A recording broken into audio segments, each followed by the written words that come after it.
This is the Louie T Network.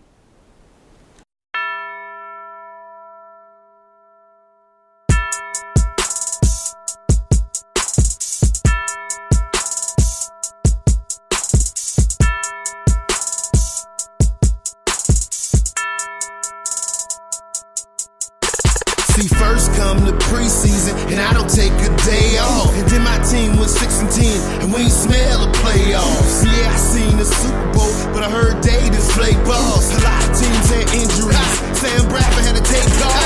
Go hard in the offseason, but you don't know the half. Before you know, we gon' look up, and we ready for the draft. They dressed up in that suit top, and I don't know how to act.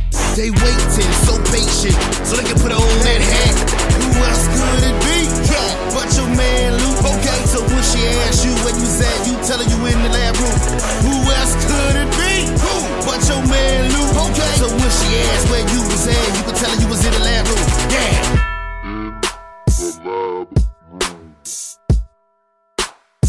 So we jump into part 2 of the Hurry Up offense. We start in Tennessee, Titans taking on the Indianapolis Colts. Huge AFC South football game. Turned out to be one of the better games of week number 3. We'll start with the Indianapolis Colts side of things. They're 0-2 coming into this game. I talked about this being a really big game for them and them having to win this game. A lot of people forget though, this is an uncharted territory for the Indianapolis Colts. This team was 0-2 last year and they did the same thing, ran off about 10 straight wins, went into the postseason with a home playoff game, winning the division, get to the AFC Championship game. You forget they start the season 0-2 because of the success they had, but they've been here before. But last year's 0-2 looked a lot different than this year's 0-2, and they didn't have the organizational mess that they have going on right now with Chuck Pagano. Will he be back? Won't he be back? And all of that nonsense. So it's a different situation this year, different dynamic, but same Colts. They got to get it done. They were able to, but let's talk about how this process unfolded in this game. I thought they did a really good job of getting Frank Gore going early in the game. They brought him over from San Francisco to jumpstart this run game. Hasn't really done that thus far this season, but I thought it was huge in this game to get him going early. They did, and you can see how that paid benefits and dividends later on in the football game when they were looking to put it away. And so I thought this was a really good showing by Frank Gore in the rushing attack of the Colts, especially later on in the game when they were able to ice it. I'll talk about that a little bit later on, but they got that started. They laid the foundation for that early in the game on that first possession, running Frank Gore. T.Y. Hilton with a huge catch, and if you're Tennessee, you threw up in your mouth several times in this game, and that was one of the plays on that first possession. You got him 3rd and long. There's no reason to give up a big play. You got double coverage, perfect coverage for the call. Andrew Luck throws it up to T.Y. Hilton, a playmaker, and that's why they paid him the big bucks in the offseason, because he's a playmaker. And you saw in week 3 why the big buck wide receivers got paid the money they did in the offseason. T.Y. Hilton made some big plays in this game. Julio Jones made some big plays in his game. A.J. Green made some big plays in his game. Demaryius Thomas made some big plays in his game. The big time players that get paid the big bucks step up when their team needs them the most, and you saw it in this game. T.Y. Hilton, that's a huge catch, okay? You gotta have it always needed, and he went up and got it. Corner doesn't know where the football is, safety too late to the party. You get a big catch down to the 1-yard line, leads to the first touchdown of the game. Huge play for the Colts and T.Y. Hilton. Colts defense, to me, they rose to the occasion. This is a much maligned defense. They haven't been very good this season, but when they needed to get stops in this game, they got stops. And none bigger than the one after, of course, the touchdown for the 2-point conversion. But this was a huge stop in the game as well. You start this game 14-0. It looks like the Colts are going to roll like old times over the Titans. Marcus Mariota and company say, new day in Tennessee, not going down that way. They run off 17 unanswered of their own. In fact, they run off 24 unanswered points. And if not for that stop, I think the game's over, because they forced them to kick a field goal after the second Luck interception, and that should have been returned for a touchdown. I'll talk about that a little bit later on. But they are able to hold them out of the end zone and make them kick a field goal, and that was huge for the confidence of that football team. I think that, if I'm not mistaken, the Titans ran off 27 unanswered points. The score was 14-0, then it was 27-14. So big momentum swings in this game, but I thought the Colts defense did a good job of holding after some Andrew Luck turnovers. They got a sack of Marcus Mariota on one possession as well, kicking them out of field goal range. So again, a lot of big plays made by this Colts defense. And sometimes you just got to step up and make a play, and that's what this Colts defense was able to do on the day. Philip Dorsett with a huge third down catch. Another one of these plays where if you're the Titans, you threw up in your mouth because you forced them. You sacked Andrew Luck. They had a penalty. It's 3rd and 20. It's 3rd and forever. There's no reason to give this up, and you allow a rookie, Philip Dorsett, to go up, get the football. Nobody knows where it is. He catches it in the end zone for a touchdown. That's a backbreaker. You were up big in the game at the time. 21, I want to say it was 14 to 27.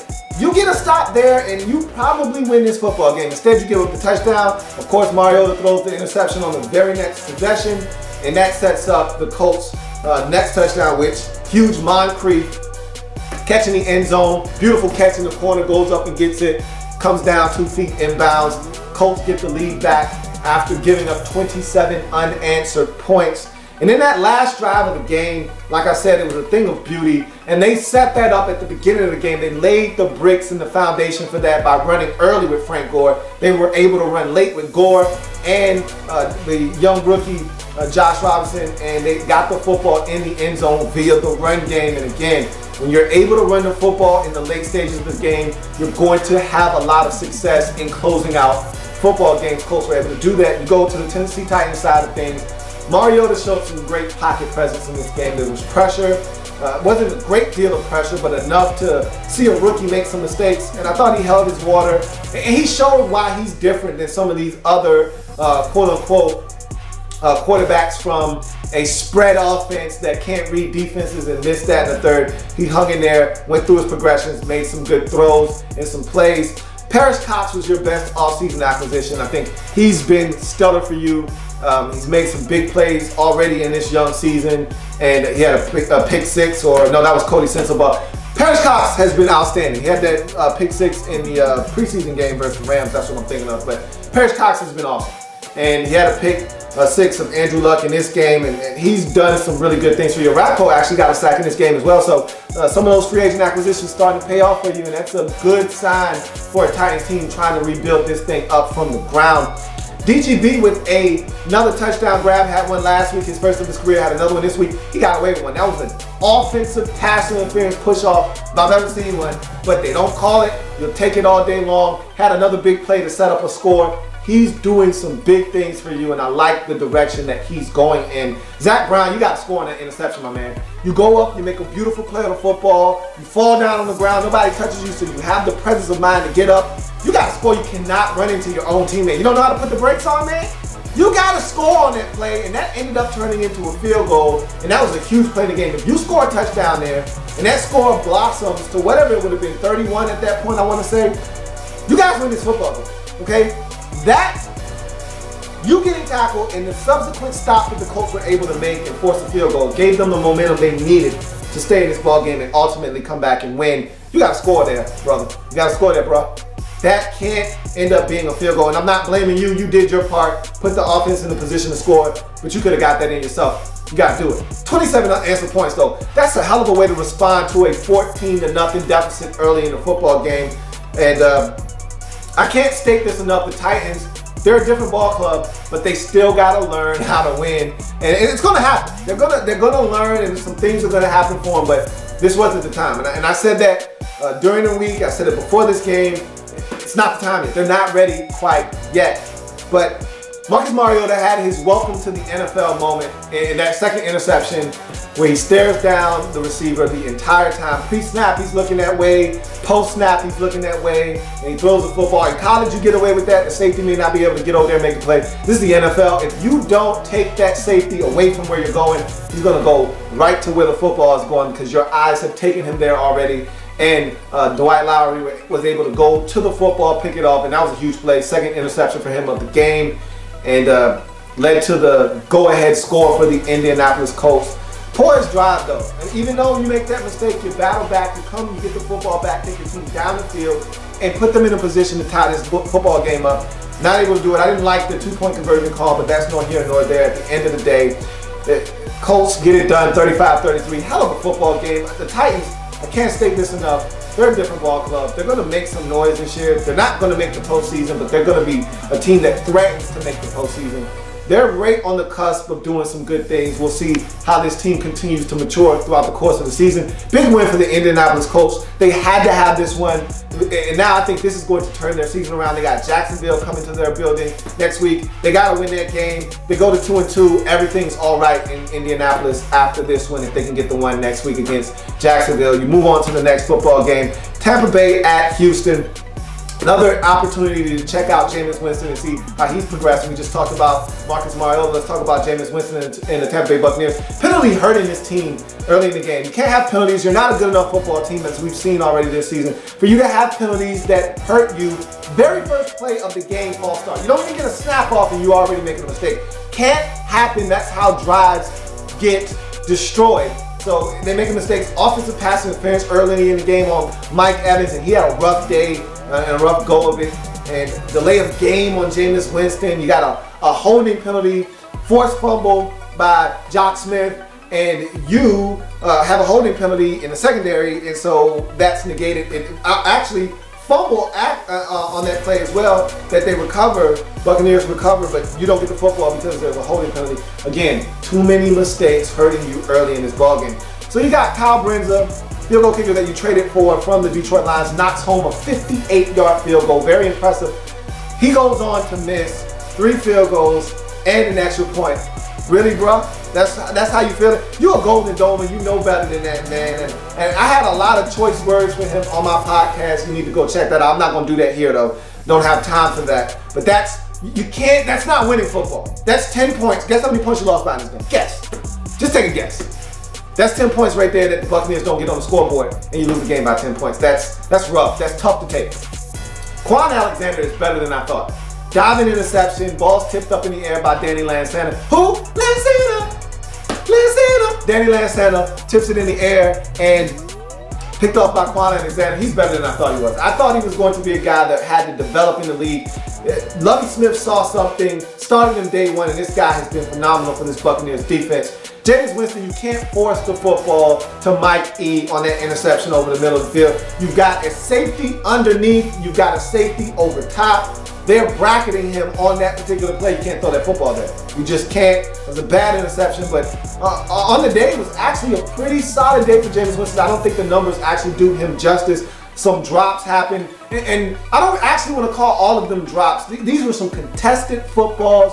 Texans made some plays. Give the Texans defense some credit. They made some really good plays on some footballs that probably should have been caught, but they were there to dislodge them, to make it a tough play, and ultimately make sure that the football was not caught. So Jameis Winston played a lot better than his numbers indicate in this game. Mike E had a rough day. Mikey had a rough day. He had a rough day, and there were some plays there that he left on the table. But again, give the Texans defense some credit. Those were some plays. It's not like he just flat out dropped a bunch of them. He had about 2 flat out drops where you're like, okay, dude, you got to catch the football. But there were other ones where you're like, hey, you a big time receiver. I need you to come down with that. Even though it's contested, even though you got a guy raking at the football, I need you to still come down with that ball and make a play for your quarterback. He didn't do that in this game. He had a rough one. He had a rough game. Bobby Rainey, this guy's exceptional on punt returns, but you can't keep laying the football on the carpet, my man. Catch the ball. You can't make any moves. You know how the game goes. You know the rules to the game. You can't run and ball and have a ball without this thing right here, without the ball. So catch it first and then make a guy miss and make a play up the field. This guy is dropping footballs left and right. Had 2 hit the ground. Luckily enough for him, the Buccaneers don't lose either one of those footballs. But he had a really good day on punt returns. Just hold on to the ball, man. Come on now. This team isn't good enough for turnovers. Don't do that. Got to recover that Jarrell Worthy fumble, okay? Worthy fumbled on a punt return deep in Texans territory. I thought at least 2 Bucs had a chance at that football. You gotta change the game. When you're a team like the Buccaneers, you gotta make plays, man. That's a chance to change the game, and you don't recover that fumble. How you don't recover it, don't ask me. I don't know. I thought that was going to be a Buccaneers recovery for sure. They don't come up with it. Texans ultimately win this football game. Let's go to the Texans side of things. Alfred Blue was very effective in this game early, and then he was effective late, and that turned out to be the difference in this ball game. Anytime the Texans can run the football effectively, they're a different football team. You could probably say that about 95% of the league. When they have a chance to run the football effectively, they win football games. I think that really rings true for the Texans. They have to run the football to be an effective team. They ran it good early, they ran it good late. That's why they won this game with some timely defense as well. D-Hop, man, he almost didn't play because of a concussion. His presence was felt early in this game. That first and second drive of the game, he was catching everything. I don't know what this offense looks like without him, but I damn sure don't want to find out. He has to play because he's the only guy that scares you on that side of the football without Arian Foster being in that lineup. D-Hop is the man.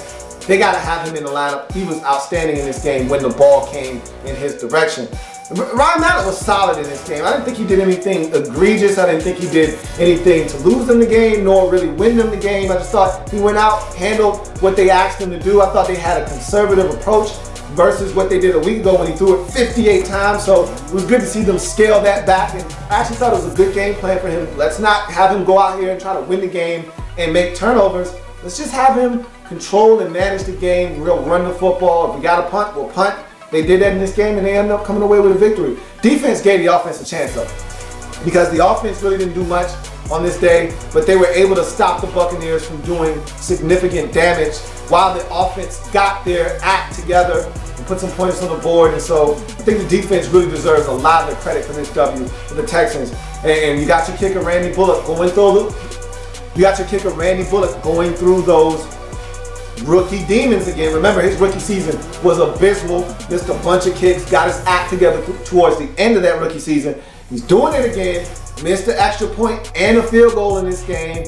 Had a chippy that he made, but at the end, I need this guy to tighten up, man. You guys are going to be in a bunch of close games. You're not good enough to have him missing kicks from 45 and 47. He's going to have to knock those through the uprights. If he can't make kicks, you're going to lose some ball games this year because you're going to win or at least be in a bunch of close games this season. Texans salted away with the run game and Bucs penalties on that last drive. The Buccaneers had a couple of penalties on that last drive and the run game started to click once again and they were able to get in the end zone and put this one away. And I think they got a field goal at the end to put it away to make it 19-9. And at the end of the day, if you're the Texans, this is a really good win for you, but you got to play better than what you played in this game. Okay, the Buccaneers had opportunities and they didn't take advantage of their opportunities. Therefore, you were able to win this football game. But you get a win. Look, a win's a win's a win in the National Football League. And that's what you got. A win. You go to 1-2 on the season. Let's see if you can't parlay that into some more wins. Tough one on the road against the Falcons. Let's see what you do with that football game. Buccaneers, meanwhile, go home to take on the 3-0. NFC reigning champion, NFC South reigning champion, Carolina Panthers. Let's see how they do in that football game. Philadelphia Eagles at the New York Jets. Eagles at the Jets do. And this is a game that I actually saw coming. I called this one. I thought the Eagles were going to come out. They're a desperate team at 0-2, can't afford to go to 0-3. I don't think the Jets are a 2-0 football team. They came into the game at 2-0. They had to finally wake up and smell the coffee. Like, what are we doing at 2-0? Are we really that good? No, you're not really that good. And they showed it in this game. 4 Jet turnovers will lose you a lot of games. They normally are the team that's the aggressor that forces the turnovers. They were the ones coughing it up in this ball game, and it cost them. We start with the Eagles. Defense continues to be solid. They forced 4 turnovers, like I mentioned, but the thing that people fail to realize with this Eagles team is that the defense has been good all year long. In every single game, with the exception of the Falcons game, and even then I thought the defense gave them a chance in that game, they've been really good. That Dallas debacle, the defense wasn't to blame for that game. The offense was putrid, not the defense. Defense has been outstanding all year for the Eagles. It's just the offense stinks. So the defense continued that trend in this game, forced turnovers, because really the offense wasn't that great in this game either. I'll talk about that a little bit later on. But Mighty Mike, man, that dude is a machine. 87-yard punt return for a touchdown. This guy's just, it's like he's the Energizer Bunny, man. He just keeps going and going and going and going. When is he going to stop? When is this guy going to slow down? It just doesn't seem like it's in sight. He's on the wrong side of 30, but yet he still looks like he's 25. I don't get it. Bradford was very underwhelming, and what I figured out with Sam Bradford is you're either going to get one or two things. There's no middle ground with Sam Bradford. Either he's going to play really bad or he's going to play really good. And this game, he had some throws that his running backs dropped, but I didn't think he was that sharp in this game. Guys were open and he missed them. He doesn't scare me. If he's not the Sam Bradford from week 3 of the preseason versus Green Bay, the one that couldn't miss and looked like he was going to have this Eagles offense scoring 38 a game, if he's not that guy, then he's the guy we saw against Dallas. He's the guy that I saw in this game. He was really sketchy in this game. And yeah, his running backs dropped some passes that could have been caught and maybe turned into some big plays, but I don't want to hear that. There were other guys open that he missed in this game. I don't think Sam Bradford's all that. I really don't. And we'll see. He might have bet on himself and he might actually come up snake eyes on this one because the Eagles offered him a contract extension. He's like, I can do better than that. I'm going to prove it in the season. I don't like where this is going. We'll see what happens. Ryan Matthews gave the run game a shot in the arm, and I don't know if that was just a better offensive line play or if DeMarco Murray is the problem or what, but Ryan Matthews got it done. He went over 100 yards. The one thing I love about Ryan Matthews is I know he's going to fumble every game. So just go ahead and get it out of the way. Had a big fumble in this game that could have changed the game. The Jets turned it over on the very next play. So that was the type of the day it was for the Jets. But how about Eric Rowe, your rookie, with a huge play in the end zone on a pick, man? That was a gorgeous play. Locates the football. Could the ball been thrown out a little further? Absolutely, but still, hell of a play to locate the football, find it, and then get your hands on it.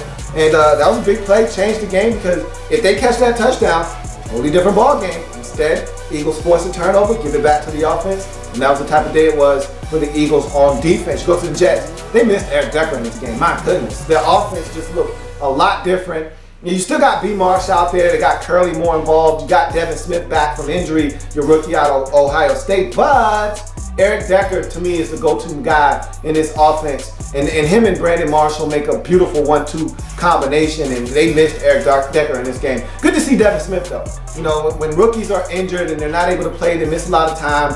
It's hard to integrate them back into the offense. It was just good to see him out there running around. He's a big play threat. They got to find a way to get him the football in his hands. B. Marsh was being special on that pitch, trying to lateral the football to Jeff Cumberland. Hey man, you just got to hold on to the ball. The only time you lateral is when you see a teammate and there's nobody around. Then you can do that. And even then, you can't see because with helmets on, you only have so much vision. You don't have a full range of motion with your eyes like you do if you didn't have a helmet on. So even if it looks like nobody's there, somebody could be coming and you just can't see them. You throw the ball and it gets deflected and next thing you know it's a fumble. That was just stupid. You can't do that. You rarely see guys do things like that because of things like that happen where you can fumble the football. Jets were down 24-7 at the halftime break, and anytime you're down that big at home, it's usually a bad sign of things to come. Too many turnovers, too many ground yards for a defense that was just stifling teams early in the season. You gave up a bunch of yards on the ground to an Eagles team that was struggling to run the football. You turn it over 4 times. It's a recipe for disaster, and that's exactly what it was for Fitzpatrick and company. The Eagles give you a gift. Ryan Matthews fumbles the football, gives you a chance to get back in this game, and you give it right back on the very next snap or 2 snaps later. It was that type of day. Yikes. Jets drop this one 24-14 to the Philadelphia Eagles. Eagles get their first win of the season. Now they're heading to Washington. Meanwhile, the Jets drop to 2-1, and they got to go to Miami. They win that game, everything's okay. If they lose that game, they could be going south very fast in this season after starting 2-0. You go to the next matchup, New Orleans at Carolina. I gotta say, the Saints played pretty well in this game, and I didn't expect that. Let me start by saying this. Surprising start to the game. McCown was razor sharp, and it's funny because I was talking to somebody about that Verizon commercial about backups being reliable, and I'm like, what the hell is Josh McCown or Luke McCown doing with a commercial? I knew I was gonna do that too. I said, don't call him Luke. I mean, don't call him Josh. I knew I was gonna do that. I did it anyway. First time I called him that. But anyway, I said, what the hell is Luke McCown doing in a damn commercial? And it was funny to see him out there saying, hey, you know, all backups really need is a chance. And you know, that's what he says in the commercial. He gets his chance and he's like taking advantage of it. And I'm like, wow. That commercial was pretty intuitive, but nonetheless, he came out and he was sharp, man. And there was a lot of the same things that the the Saints have been doing all year long, getting the ball to the running backs and getting the ball out of the hands of the quarterback very quickly. And he started his game off pretty sharp. And the Saints jumped out to a 10-0 lead. And I'm like, you know, I'm not watching the game live. I'm just looking at the bottom line. And I'm like, hey, Carolina, what are you doing? They said, we got this, man. We got it. Relax. We got it. I said, okay, I don't know. You've done this to me before. Stop playing and go ahead and get it done. But that rookie, Marcus Murphy, beautiful punt return. And that was a guy that I saw out of Missouri that I thought could give you a little bit of life on special teams. But I didn't expect him to give you a spark this soon in the season. I thought, okay, when things fall apart in New Orleans, they start putting in some of the young guys, you're going to get an opportunity, because I knew you still had Jalen Saunders when you traded him to New England. Now a guy like Marcus Murphy, and maybe that's why you traded Jalen Saunders, because you knew you had a guy like Marcus Murphy that could get it done. Big punt return for a touchdown, untouched, beautiful return. Gotta make the extra point though. We can't, look, you're not good enough to miss extra points. Put that PAT on, and that messed up the whole scoring for the game. And I hate when teams miss extra points, because then you start chasing after points. Again, you know, one boo-boo leads to another, that leads to another, and then next thing you know, you're digging yourself up out of a hole. Make your extra points. That made it 16-10. And then you had another beautiful response. When you were down 11, Panthers put 17 unanswered points on your behind to take a 27-16 lead. You say, hey, no worries. You go down the field, beautiful march for a touchdown, get in the end zone. Kyrie Robinson, I talk about this guy every week. I'm not going to do it this week, but I will say, you get the ball in his hands, good things happen. He gets in the end zone, makes it 22-27. You go for 2, chasing points. If you'd have made your extra point, then you would have been kicking another extra point, and it would have been 24-27 late in the ball game. Instead of needing a touchdown, you would have just needed a field goal. You see how that works? But not here to lecture you. You don't get it done. We'll talk about that later on when I get to the Panthers. Speaking of which, Panthers D, they found it hard to get off the field early in this ball game, and that's why the Saints were able to jump out to a 10-0 lead. And a little disappointing. That's probably why they went out and got Jared Allen. Not enough pass rush. Too much time for Luke McCown in this game, and that's a problem, because we know the Panthers is a team that can get to your quarterback. They're not doing that. That's a problem, and that's why they went out and got Jared Allen. 10 straight points to knot up the game after falling down 10-0. They tied up at 10 before halftime. Good job by the Panthers to crawl back in this game and get it back to basically 0-0 at the halftime break. Greg Olsen, huge in this game. And look, he's the best thing you got on the offensive side of football, not named Cam Newton, let's face it. So he had to show up and do his thing, over 100 yards, tied a career high for his biggest catch and run, about 55 yards on the catch and run, over 100 yards in this game, a couple of touchdown grabs. Dude is a beast. And if you're playing the Panthers, do me a favor, stop Greg O, please, okay? It's just like playing the Patriots. Rob Gronkowski is the best thing they got smoking on the offensive side, not named Tom Brady. Same thing with the Panthers. If you're playing the Panthers, if you stop Greg Olsen, you got a shot. You don't stop him, you're probably going to be in for a long day. Teddy Ballgame was special in this game as well. Ted Ginn Jr., he was getting open a lot down the field, caught a deep ball, had another opportunity, Cam overshot him.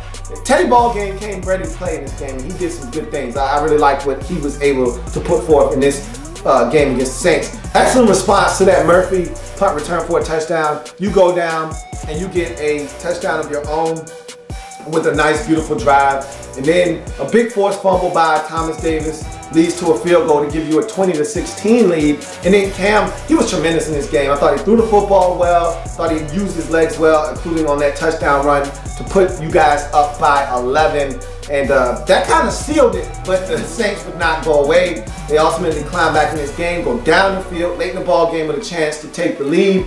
And Jay Nutso slams the door shut, not only on this game, but the Saints season, because you go 0-3 in this league, that's a death sentence. And that's what happened after Jay Nutso extends for the football. I keep trying to tell people, leave Jay Nutso alone. There are other corners on that team. Go mess with Bené Ben Wickery. Go mess with old man Tillman.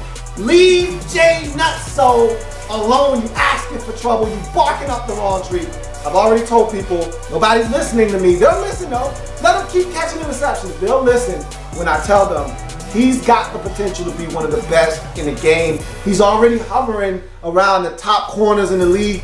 When we start reeling them off, we leave his name out all the time. But I'm going to tell you, sooner or later, he's going to penetrate that group up there when we start talking about the Keith-Talibs and the Reeveses and the Shermans. We're going to start sliding Jay Nutso's name in there. But don't worry, they'll learn the hard way. As the Saints did in this game, 27-22, your final score. Panthers go to 3-0. Big game for them to go to 3-0 in the season. Drops the Saints to 0-3 and effectively ends their season. Again, it's not done yet, and in the NFC South, anything can happen, but this isn't last year, okay? This time last year, nobody had a winning record in the division. We got two teams in this division at 3-0 right now. You're not climbing back into this thing. 8 wins isn't winning this division this year. You're done. You're done if you're New Orleans. You're done. But don't give up yet. It's only 3 games, but you're done. Big win for Carolina. Put those guys away, and now you got a chance to go to 4-0 on the road at Tampa Bay next week. You're gonna see Atlanta soon.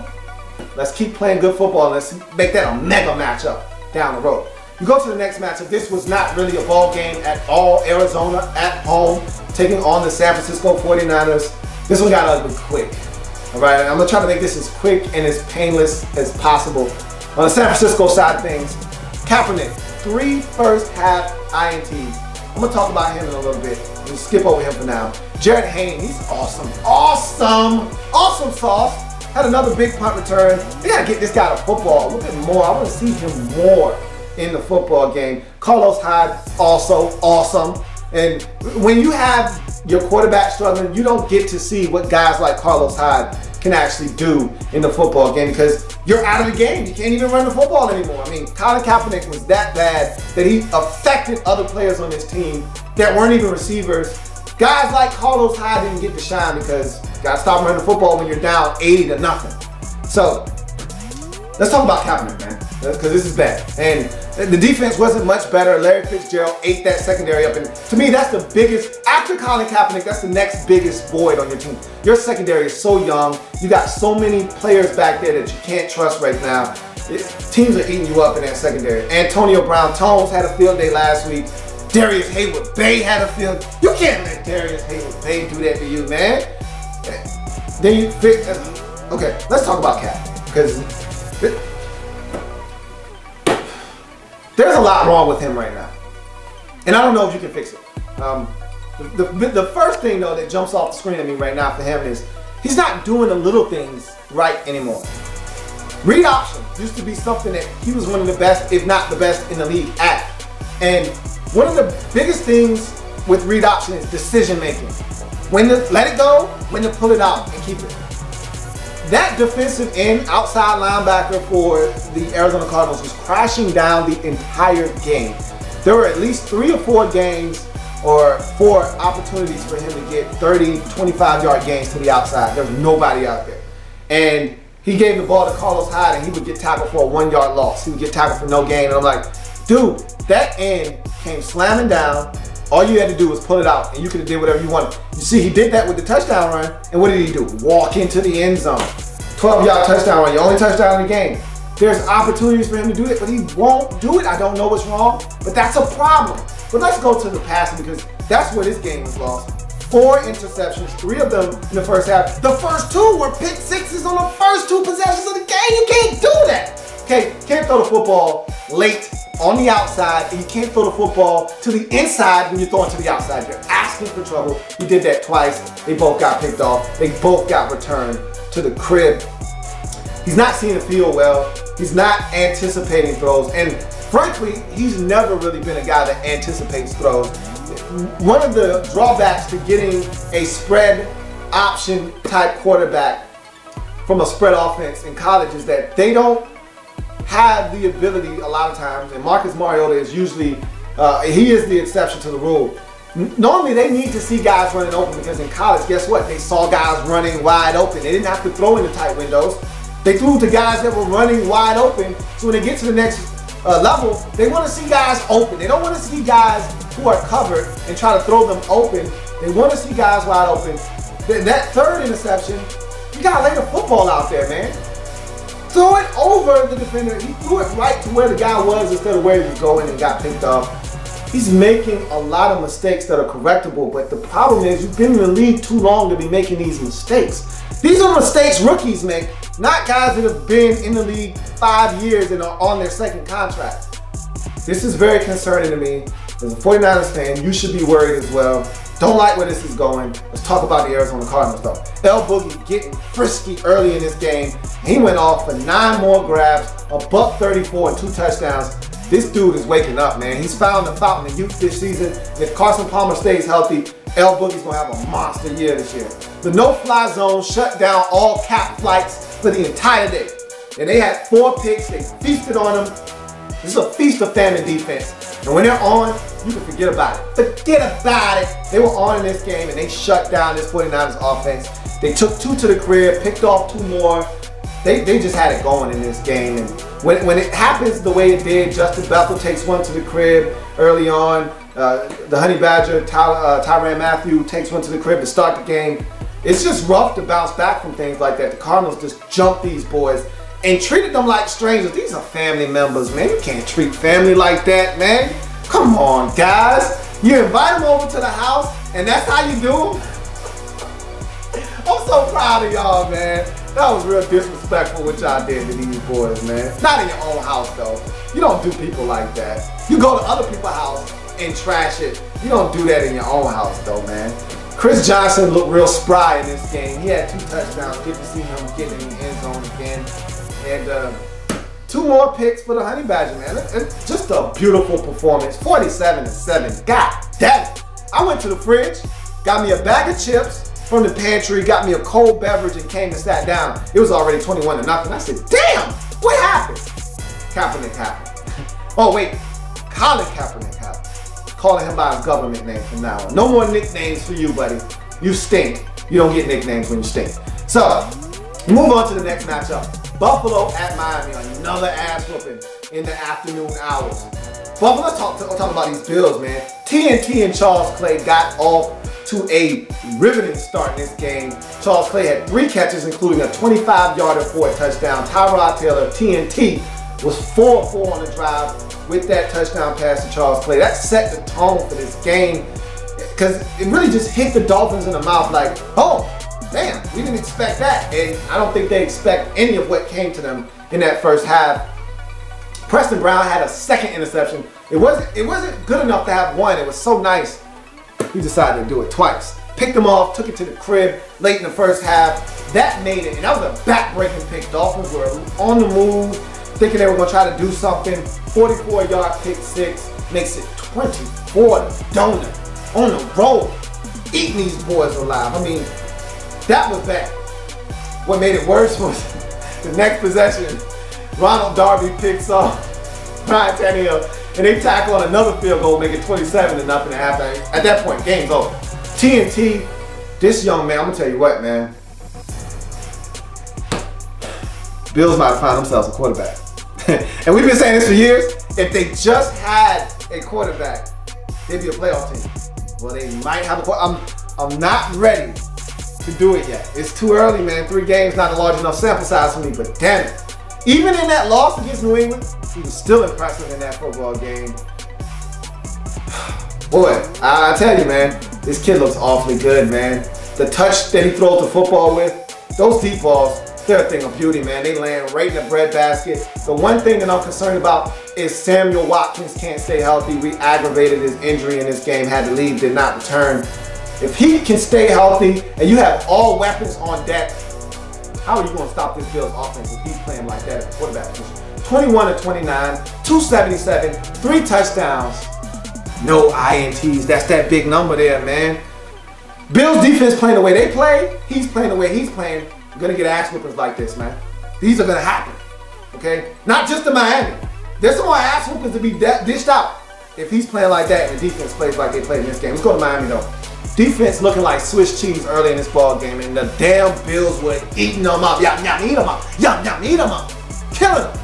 Where's this defense at? We've been talking about this defense all offseason. Cameron Wake, Ndamukong Suh. You got Brent Grimes out there. Nobody seems to give a damn. Jacksonville didn't care last week, and the Bills damn sure didn't care this week. My goodness.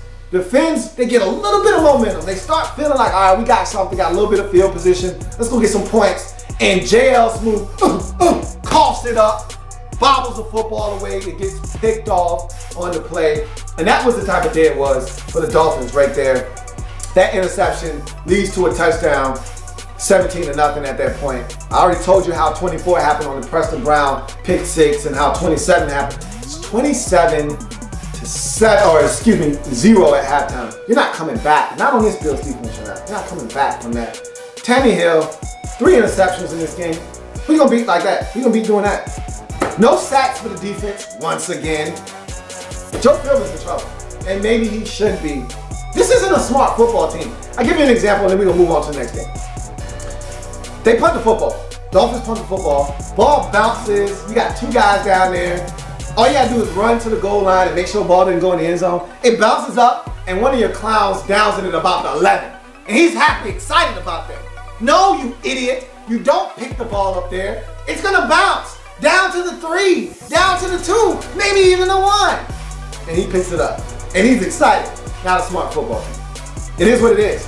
When you do dumb stuff like that and you turn it over 3 times and you don't produce any turnovers and you give up 3 touchdown passes, what do you expect to happen? Get your ass whooped 41-14 at home in your home opener. And oh yeah, by the way, you lost to Jacksonville the week before. What are we doing here? You got the Jets coming to your place this week. You don't win that game, I'm putting you in the grinder. You're done. I am putting you in the garbage disposal and getting rid of you. As for the Bills, 2-1, impressive win. You go home, take on the Giants, put those boys away. Put them away. You got a shot. Even though you lost in New England, you got a shot to do something this year. Got to win the games at home versus the teams you're supposed to beat. You're supposed to beat the Giants. Take care of business. Move on to the next game. Kansas City Chiefs taking on the Green Bay Packers. We knew what was coming here. Okay? We just asked, how bad was it going to be? I thought the defense for Kansas City Chiefs gave them a chance early on. They got some stops, put a little bit of pressure on A-Rod, but it was only a matter of time. It jumped out to a 14-0 lead, and then the Chiefs kind of clawed back, hung around for a while. The rain came, and then A-Rod got hot. 5 touchdown passes, no interceptions. He's on this torrid streak at home with all these touchdown passes and no interceptions. He continues that streak versus the Kansas City Chiefs. You got Cobb with 3 touchdown catches. James Jones continuing on his torrid pace. 7 catches, 139 yards and a touch. This offense just has them on cruise control right now, which is actually pretty scary because they don't even have a full deck and they're still blazing teams. 38 points on a really good Chiefs defense, making it look pretty easy. No Devontae Adams, no problem. The Packers get it done. And on the Chiefs side of things, hey, you got a touchdown to a receiver. Good to get that out of the way. I was tired of hearing about it, and I know you were too. Jerry Maclin, 8 catches, $141 and a touch to end the wide receiver drought. So that's done. Now you can just play football and not worry about that garbage in your face. You got a big one on the road at Cincinnati. You need that one if you're Kansas City. It's been rough. Okay, this start to the season, pretty rough. Denver at home, a game that you should have won. You let it slip through your fingers. Now Green Bay on the road. Now Cincinnati on the road. Tough stretch of football right there. I need you to find a way to salvage the start of your season at 2-2 by winning on the road at Cincinnati. We'll see if you're able to do that. Packers get it done. Play some outstanding football. They're heading on the road next week to San Francisco. They could be 4-0 after that football game. That's going to do it for the Week 3 Hurry Up Offense. If it happens in the National Football League, whether big or small, we cover it all here in the lab. We'll come back and join me so I can continue to break down anything. And that's National Football League. Hurry, hurry, hurry, hurry, hut, hut. There's plenty more where that came from. While you're here, subscribe to the channel. If you want more Louie T, be sure to follow me on Twitter at InTheLabRoom, or you can like the Facebook page at InTheLabRoom. That's In the Lab Room on Facebook and at In the Lab Room on Twitter. Don't forget, subscribe to the channel if you haven't already done so.